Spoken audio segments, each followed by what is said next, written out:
आज के इस वीडियो में हम डिस्कस करेंगे concept of two parallel lines, right. So this is the two parallel line. You can see that this is a two parallel line. I can draw anywhere two parallel lines. The concept of two parallel line we can consider. Let me take the another example. Suppose I draw these two lines. You know that these two lines are parallel. अब आप देखिए, this is the transversion, जैसा कि हम अपनी पुरानी classes में पढ़ा है, and these are the two line L1 and L2. अब आप देखते हैं ये एंगल आपस में क्या होते हैं, equal by corresponding angle property. So अगर ये एंगल थीटा होगा तो सेम एंगल थीटा, और अगर हम इसका टेन थीटा फाइंड करेंगे जो इसका ग्रेडियंट है तो वो हमको स्लोप या ग्रेडियंट m मिलेगा, राइट. बट देखिए, हमें टू पैरेलल लाइन में कंडीशंस अप्लाई करना हो तो हम कैसे अप्लाई करते हैं. तो सबसे पहले हम एक काम करते हैं, intersection angle between two line का फॉर्मूला पता लगाते हैं. तो इंटरसेक्शन एंगल का फॉर्मूला हमको पता है m1 minus m2 divided by 1 plus m1 और m2. अब देखिए, हम जानते हैं जब टू लाइंस पैरेलल होती है तो दे नेवर मीट, ये कभी मिलेंगी नहीं, और इनका इंटरसेक्शन एंगल हमेशा क्या होगा, 0. सो उस कंडीशन में थीटा यहाँ पे हम कितना रखेंगे, 0 डिग्री. ये वैल्यू जब हम पुट करेंगे फॉर्मूले में तो देखिए यहाँ से हमें मिलेगा 0. m1 minus m2 divided by 1 plus m1 m2. अब देखिए, मॉड का कोई मीनिंग नहीं हुआ यहाँ पे. हम इस वैल्यू को अगर यहाँ इनटू कर देंगे तो इंटायर वैल्यू 0 होना है. सो हमें एक्सप्रेशन आएगा m1 माइनस m2 का. अब देखिए, दोनों को अगर हम किसी को भी एक में अगर हम शिफ्ट कर दें इसको LHS में तो हमें रिलेशन मिलेगा m1 और m2. इसका मतलब आप जब अपनी पुरानी क्लासेस में सीखते थे कि टू लाइंस अगर पैरेलल हो तो उनके एंगल्स इक्वल होते हैं. तो देखिए, हम यहाँ पर इंटरसेक्शन एंगल से ये प्रूफ कर सकते हैं कि अगर लाइन पैरेलल होंगी तो उनके बीच का इंटरसेक्शन एंगल हमेशा 0 डिग्री होगा. अब देखिए, पैरेलल लाइंस के क्वेश्चन हम कैसे सॉल्व कर सकते हैं.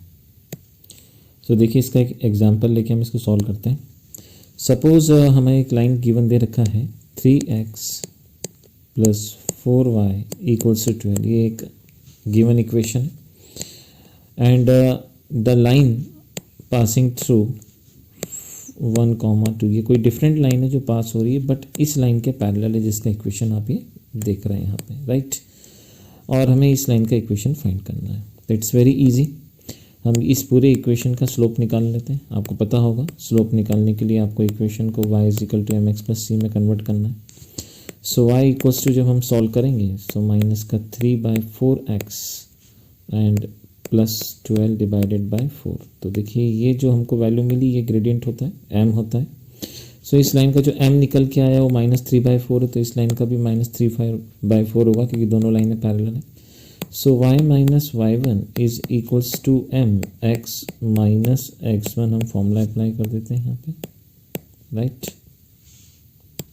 सो इंटायर वैल्यू हम पुट कर देते हैं. y minus 2 is equals to, देखिए स्लोप हम यूज़ कर सकते हैं -3/4 एंड x माइनस 1. जब एक्सप्रेशन हम सॉल्व करेंगे 4y minus 8 equals to -3x plus 3.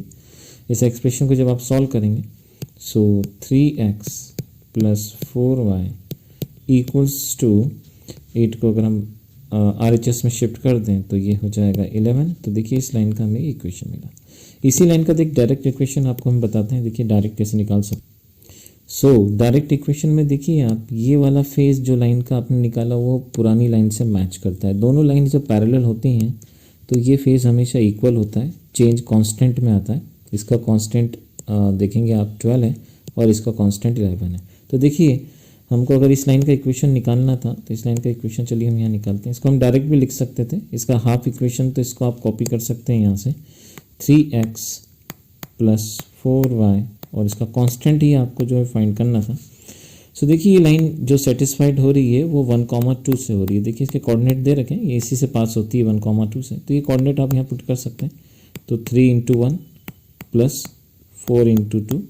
सो जब आप कांस्टेंट का वैल्यू फाइंड करेंगे तो यहाँ से 3 और यहाँ से 8 आपको कितना मिलेगा, 11. सो जो आपने इक्वेशन एज्यूम करा था इसका कांस्टेंट c, वो देखिए आपका सेम बिल्कुल मैच कर रहा है. तो किसी भी पैरेलल लाइन का हम हाफ फेस देखेंगे तो इक्वल होता है, और इससे सिर्फ कांस्टेंट हम इजीली पता लगा सकते हैं. अगर वो